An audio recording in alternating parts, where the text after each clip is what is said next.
L'équipe coach le Paris Saint-Germain, c'était à lire aujourd'hui dans l'équipe. Pourquoi le PSG doit recruter trois, on va dire, paramètres. 1, une concurrence à renforcer. 2, une régénération mentale à enclencher. 3, un déficit physique à combler. Avez-vous envie de recruter pour régénérer votre groupe? C'est une question posée aujourd'hui à Luis Enrique. D'abord, il fait un pas en avant, puis 2 en arrière. On est ouvert tout le temps, mais ce que j'ai vu de l'équipe, c'est pour moi très positif et aucune précipitation. Paris a-t-il raison de ne pas recruter? À cette question, 2 chroniqueurs ne sont pas d'accord. Jingle, s'il vous plaît. C'est la gauche du plateau qui s'enflamme. Damien, Paris a-t-il raison de ne pas recruter? C'est non. Dave Apadou, vous me dites oui. Vous ouvrez. Alors bon, on va rendre hommage à notre ami Roland Courbis. Il disait il y a les recrues puis il y a les renforts. En hiver, à moins de tomber sur un Kvaratskhelia comme l'hiver dernier, honnêtement, je ne vois pas l'équivalent là. Je pense que Paris aurait dû recruter l'été dernier, ce qui n'était pas la même chose. Mais là, on est au cœur de l'hiver. Le groupe est en train de se reconstituer. Il n'y a quasiment plus de blessés, plus d'absents. Hakimi va revenir. Ils sont à peu près là où ils vont être, c'est-à-dire qualifiés en Ligue des Champions et toujours dans la course en Ligue 1. Là, je ne vois pas l'intérêt d'acheter des joueurs maintenant qui ne vont être davantage des recrues que des renforts. Donc pour moi, c'était une question qui s'était posée il y a 6 mois. Non, Damien Degore, pourquoi? Moi, je trouve quand même que c'est un effectif qui s'essouffle, non pas au niveau de la qualité du jeu proposé, mais au niveau des efforts fournis et que c'est tout à fait légitime vu le nombre de matchs que ces joueurs ont joué depuis le début de la saison. Et qu'il manque un arrière droit il manque toujours un arrière droit, même si Zaïre Emery fait des fois la maille. Il manque un milieu de terrain parce qu'on sent que les trois au milieu, ils vont pas pouvoir enchaîner comme ça jusqu'au bout. Et que Paris peut pas se contenter de se qualifier pour la Ligue des Champions. Paris maintenant doit tout gagner parmi les compétitions qui restent. Oh, ok, président, à vous de trancher. Est-ce Dave ou est-ce Damien? Je dirais plutôt Dave, même si Damien a des arguments, même si le papier que j'ai lu ce matin dans l'équipe sur pourquoi le PSG doit recruter, je suis plutôt d'accord avec le côté une concurrence à renforcer, parce que c'est vrai que je trouve qu'il y a certains joueurs qui ont l'air installés dans cette équipe. Lesquels? Mais un peu tous finalement, au milieu, derrière. Le 11 bouge pas beaucoup quand même, hein, donc c'est un peu toujours les mêmes. Après, je suis plutôt du côté de Dave sur le côté renfort plutôt que recrue. Et surtout, je trouve que quand même il y a du monde dans toutes les lignes. Donc Damien, peut-être qu'on pourra rebondir là-dessus après que je me sois exprimé. Mais dans quelle ligne tu veux te renforcer? Devant, je trouve qu'ils sont quand même 6 ou 7. Il y a quand même beaucoup de monde. Au milieu, Warren Zaïre Emery va revenir dans la concurrence. Ils vont être 4.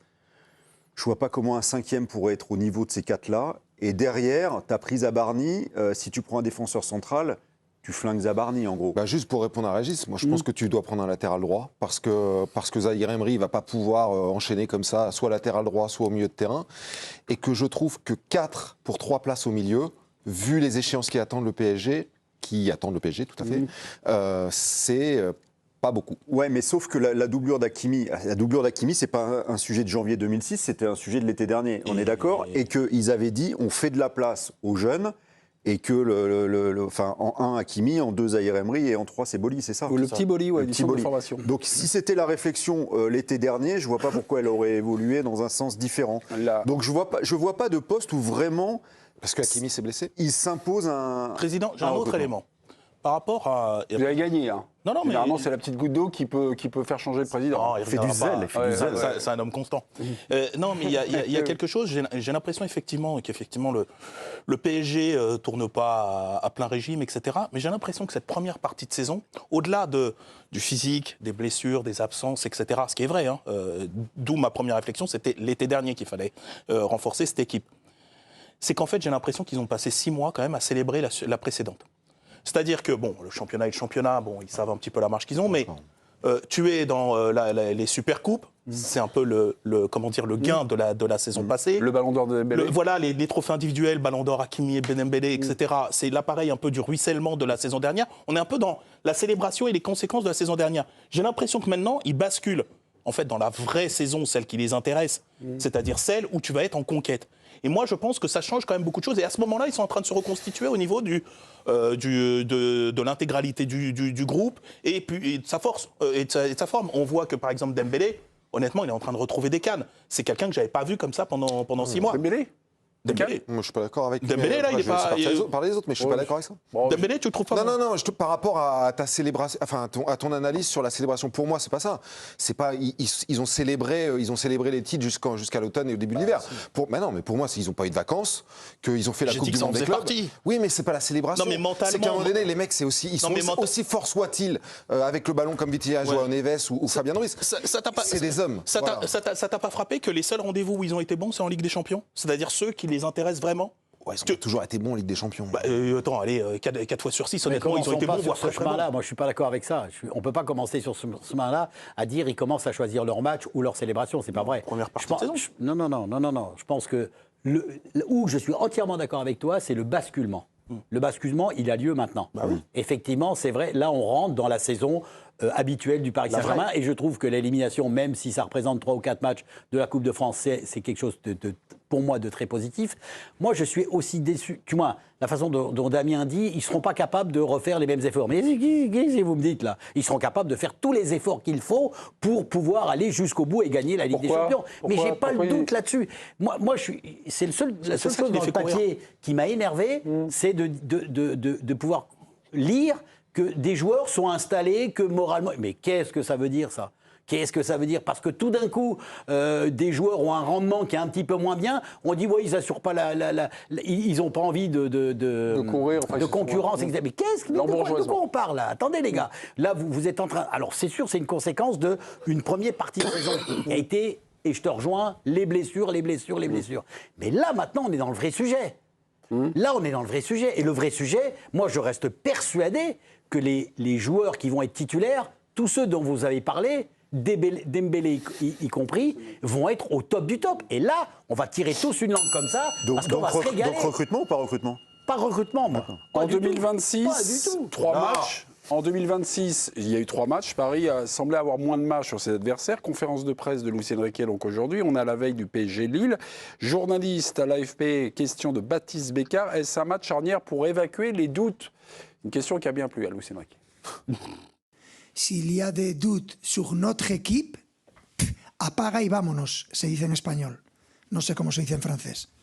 S'il y a aucun doute, si vous avez des doutes, apaga y vámonos. Quel est le problème? Qu'est-ce que vous pensez? Qu'on va gagner tous les trophées pendant toutes les saisons et tous les matchs?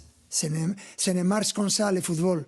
Nous sommes la même équipe que l'année dernière au début de saison et qu'on a fini la saison. S'il y a des personnes qui ont des doutes, ok, je ne les comprends. Voilà, Félix, on prend là, parce qu'au moment où tout bascule, c'est le moment où la Ligue des Champions devient pratiquement éliminatoire, il n'y a plus que 2 matchs en phase de Ligue. Et Luis Enrique, ce n'est pas la première fois qu'il nous dit ça. Il fait souvent des comparaisons avec la saison dernière, en disant on est en avance et tout ça. Là, il dit qu'on est à peu près situé en janvier 2025, comme en janvier donc en 2026. Vous n'avez pas de doute par rapport à ça? Parce que c'est finalement ça la question. La personne qui avait le plus de doutes autour du terrain face au Paris FC, c'était lui, quand même, dans les attitudes, dans l'image qu'il renvoyait. On voyait que dans l'attitude de ses joueurs, dans leur capacité à répéter les efforts, il y a des choses qui lui ont fortement déplu. Moi, je rejoins assez Damien pour revenir sur le thème du mercato. Ouais. L'arrivée de Guevara, au-delà de sa présence, un joueur exceptionnel, a changé beaucoup de choses, notamment le rendement de Bradley Barcola et les solutions tactiques qu'elle offrait en plus à Luis Enrique. C'est Guevara. C'est Guevara, je suis d'accord, mais Tu l'as là dans le paysage? Souvent, on dit que le Paris Saint-Germain, et Luis Enrique le répète beaucoup, s'appuie, veut pas avoir un effectif surgonflé, veut s'appuyer sur 14, 15, 16 joueurs. Et il le dit avec les joueurs qu'on a titulaires, les mecs qui rentrent dans la rotation et les jeunes du centre. Et je trouve qu'il y a 2 phénomènes qui s'entrechoquent. Il y a une usure physique indéniable, qui est prévisible et tout le monde est d'accord.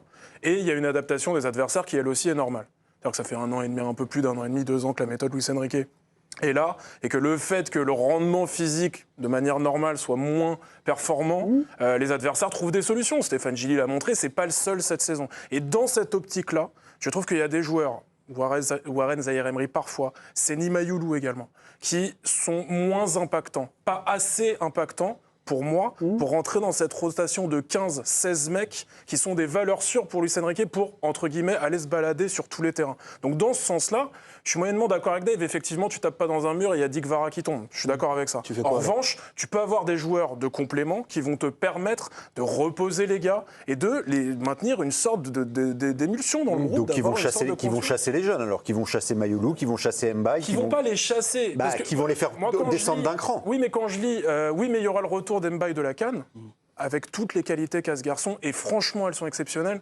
Le potentiel du gars est reconnu par à peu près tout le monde. Mais je trouve que dans un club champion d'Europe qui veut jouer toutes les compétitions, même si on a une qui vient de s'évanouir, l'élément rhétorique de dire « Ouais, mais Mayoulou entre de plein pied dans la rotation et vous inquiétez pas, il y aura le retour de Mbaye », me paraît un petit peu inquiétant. Il y a une limite à ton raisonnement. Une limite à ton raisonnement, c'est que... Non, mais peut-être qu'il y en a plus que ça, mais il y en a au moins une. Non, mais ce que je veux dire, c'est que tu parlais effectivement de la méthode Luis Enrique, etc. Peut-être qu'elle commence à être un tout petit peu décryptée. C'est le jeu, peut-être que... C'est normal. C'est normal, c'est le sens du foot. Mais là, c'est vrai qu'à part tomber sur un Guevara ou l'équivalent d'un Guevara dans une autre ligue... Sur Guevara, parce qu'on cite souvent ça, Guevara acheté il y a un an. Oui.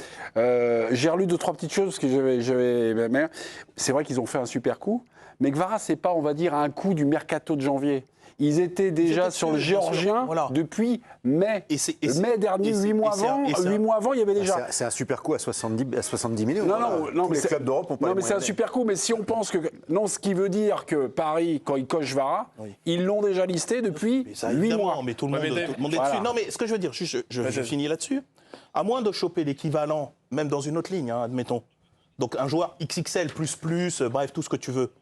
Ton joueur qui est là juste pour faire de la rotation, déjà ça veut dire qu'il va se prendre 6 mois à apprendre le logiciel Luis Enrique, parce que crois-moi, ça vient pas comme ça. Donc en fait, ta recrue ne reste qu'une recrue. Il n'a pas mis 6 mois à apprendre. Mais Guevara, c'est un crack. Non, mais attends, Guevara, c'est un crack. Donc en fait, il n'y a que Guevara qui est capable, toi. Si je t'écoute, il n'y a que Guevara qui est capable. L'équivalent, on parle d'un joueur ballon d'horizon. Non, mais c'est toi qui parles de ça. Non, attends, juste, je me permets de répondre. Prenez des joueurs moyens, mettez-les. Mais je te parle pas de prendre des joueurs moyens. Le PSG ne peut pas prendre des joueurs moyens. Donc tu veux prendre quoi l'hiver? Tu peux prendre des bons joueurs qui viennent. Mais qui?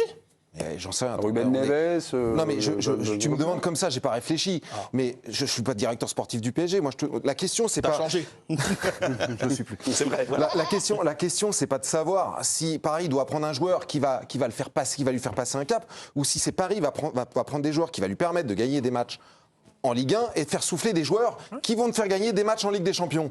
Et moi, je pense qu'il a besoin, que le PSG a besoin de ça. Ce qui est terrible dans tout ce que j'entends ce soir, ce qui me tue, c'est que j'ai l'impression que vous avez descendu d'un étage le PSG. Mais non, j'ai pas descendu d'un étage le PSG. Moi, j'ai l'impression je dis que le joueur du PSG, ils n'ont pas eu de vacances. Je termine, je te laisse parler. C'est Paris qui a baissé un peu quand même. Non, mais peut-être qu'ils ont... Mais bien sûr qu'ils ont baissé la première partie de saison parce qu'il y a eu des problèmes de santé. Maintenant, ces problèmes de santé sont résolus. Ah bon, ils sont réglés, c'est définitif. Toi, tu sais, t'es sûr et certain qu'il y aura plus de blessures. Mais non, mais c'est toi, tu lis dans la boule de cristal, quoi. Je pense qu'Hakimi va revenir avec la CAN quand il aura fini la CAN. Mais je pense qu'il aura récupéré. C'est Emery qui joue à 3 postes, il sera pleine-bourre toute la saison. Félix. Mais le petit, arrêtez des conneries. Le petit Emery, ça fait Zahir Emery, ça fait quoi? Ça fait 3 mois seulement qu'il est bon. Un autre. Il avait un petit peu.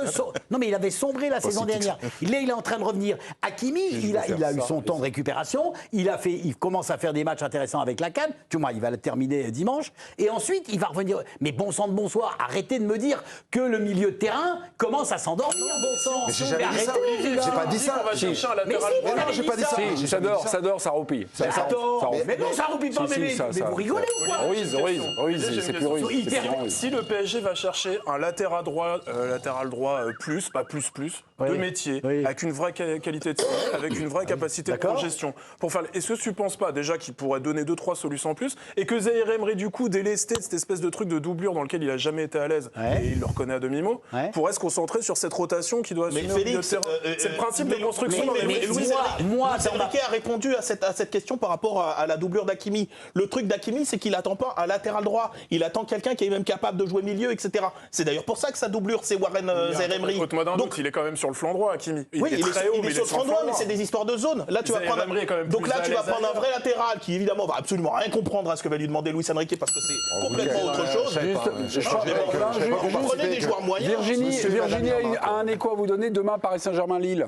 Oui, parce que les blessures, c'est un vrai sujet cette saison côté PSG. Et Joao Neves pourrait manquer ce PSG-Lille ce vendredi. Le milieu de terrain souffre d'une gêne Non, c'est faux. musculaire. C'est faux, il n'y a plus de blessures, Virginie. C'est des conneries, ça. Mais tais-toi, Damien. Mais Virginie, pourquoi tu dis ça? T'as pas écouté ce qu'il a Bon, dit? bah, pardon. Il n'y a pas de blessure. Il y a pas- Bah, c'est le club qui a communiqué, hein, donc bon, Non, mais moi je alors, reprends le communiqué du club. C'est le bilan médical. Le club nous ment, information. C'est Olivier. préventif. Ah, on vous a mis dans la sauce, Olivier. Non, pas du tout. Le président aimerait avoir la parole. Je vous donne la parole parce qu'il vous est revenu quelque chose. Oui, non, mais j'ai écouté Félix. Et Félix, tout à l'heure, nous dit qu'il faut densifier le groupe, Mayoulou, Mbaye, Zaïre Emery, etc. Oui, sauf, Félix, si je peux me permettre de te rappeler, il y a 3 mois, Luis Campos, il dit quoi? Il dit la nouvelle politique du club aujourd'hui, c'est de devenir une sorte de FC Barcelone avec un centre de formation où on va produire, où dans 10-15 ans, l'équipe première, elle sera issue du centre de formation. En gros, c'est ce qu'il a dit. C'est vers ça qu'il veut tendre. Il a aussi dit, on s'est penché sur 4-5 profils au mercato. Je finis juste. Donc si tu dis ça en mois d'octobre et qu'en janvier tu rétropédales en disant ben non finalement Mayoulou, Mbaye, Zaïre Emery, ils ont montré leurs limites, on va prendre d'autres joueurs. Tu changes de projet tous les 3 mois. La ligne, elle est actée là-dessus, donc tu la suis. Moi, je trouve que c'est de la constance. La question de recruter, excusez-moi, parce que Félix nous a dit quelque chose, moi j'avais lu autre chose. La question de recruter en janvier avait été évoquée entre les deux Luis, Campos et Enrique. C'était lors de la dernière fenêtre internationale des Bleus au mois de novembre. Une doublure à Hakimi, un milieu supplémentaire, un attaquant de côté. Réponse de Luis Enrique, à l'époque, mon effectif me suffit. Voilà. Il a toujours dit ça devant la presse. Oui, ça, c'est Non, Il a toujours dit en avant-saison. non, excusez-moi, c'est pas de la conférence de presse, là. Là, on part sur du de Lontanzi, là. Là, on est sur les premiers choix de l'info. Mais c'est la même phrase, en revanche. Hein? C'est la même phrase, en revanche. Mon effectif me suffit. Et Luis Enrique n'a jamais réclamé des recrues. Non, mais là, c'était en off, là. Là, c'est en off, là. Là, c'est dans le secret de Poissy, là. Voilà. Tu critiques le travail du Godot. Ah non, mais c'est pas ça, mais il a jamais... Vous avez déjà Regardez bien ce visage, c'est la dernière fois qu'on le voit sur la chaîne de l'équipe. Merci. Salut à toi. On a le résultat ou pas? Bah là, je vais perdre, c'est sûr. Pas sûr. C'est vrai? Si, bah les gens, ils Je veulent sais des pas, recrues. à chaque fois que vous dites je vais perdre. Il dit ça pour conjurer le sort. Non, C'est bon, c'est vrai. après. Là, je pense que les gens veulent des recrues parce qu'ils voient qu'il y a eu des blessures. Ils ont raison. Ouais, donc vous pensez perdre. Mais il n'y a pas de blessure. Puis T'as pas t'arrives écouté? après Non, une- c'est que des trucs préventifs. T'arrives après une défaite. en Si plus. jamais il y en a plus, mais alors toi, je vais te poser. Bah déjà, il y en a une, là, Joao Neves. Non, c'est préventif, il t'a dit. Bon, Alors, on n'a pas le résultat. Le résultat, ça sera à minuit 46. L'émission finit à minuit 46.